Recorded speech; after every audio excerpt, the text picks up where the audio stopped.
സുപ്രഭാതം പത്രത്തിലെ LDF പരസ്യത്തിൽ മാനേജ്മെന്റ് വീഴ്ച സമ്മതിച്ചിട്ടും അതൃപ്തി തുടർന്ന് മുസ്ലിം ലീഗ്. പരസ്യം ഗൗരവതരമെന്നും തെരഞ്ഞെടുപ്പ് ഫലത്തിന് ശേഷം പ്രതികരിക്കാമെന്നുമാണ് PK കുഞ്ഞാലിക്കുട്ടിയുടെ പ്രതികരണം.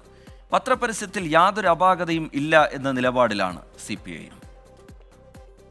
ഉപതെരഞ്ഞെടുപ്പിനുള്ള വോട്ടെടുപ്പ് കഴിഞ്ഞിട്ടും പത്രപരസ്യ വിവാദം അവസാനിക്കുന്നില്ല.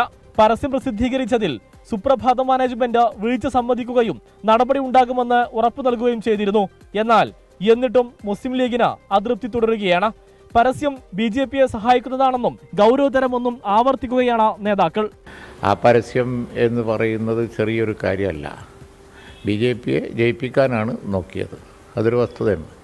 പിന്നെ എങ്ങനെ ഈ തെറ്റ് പറ്റിയെന്ന് ചോദിച്ചാൽ BJP ജയിച്ചാലും തർക്കമില്ല എന്നുള്ളൊരു നിലപാടെടുക്കുന്നതൊക്കെ അല്പം കടന്ന കയ്യല്ലേ. അത് വളരെ സീരിയസ് ആയി കാണേണ്ട ഒരു വിഷയം തന്നെയാണ്. ചെറുതായി കാണാൻ പറ്റില്ല.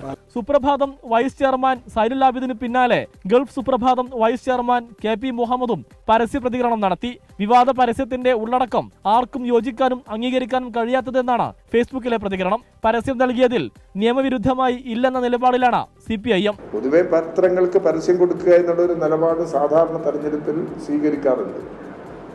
അതാണ് ഈ തെരഞ്ഞെടുപ്പിൽ സ്വീകരിച്ചിട്ടുള്ളത്. അതിലെന്തെങ്കിലും നിയമവിരുദ്ധമായിട്ട് എന്തെങ്കിലും വന്നിട്ടുണ്ടോ എന്നുള്ളത് അറിയില്ല. പാലക്കാട് ഉപതെരഞ്ഞെടുപ്പ് വോട്ടെടുപ്പിന് തലേന്ന് സുന്നി വിഭാഗങ്ങളുടെ മുഖപത്രങ്ങളായ സുപ്രഭാതത്തിലും സിറാജിലുമാണ് LDFന്റെ വിവാദ പരസ്യം. സന്ദീപ് വാര്യരുടെ നേരത്തെയുള്ള ന്യൂനപക്ഷ വിരുദ്ധ പരാമർശങ്ങൾ ഉയർത്തിക്കാട്ടിയായിരുന്നു പരസ്യം. 24 മലപ്പുറം.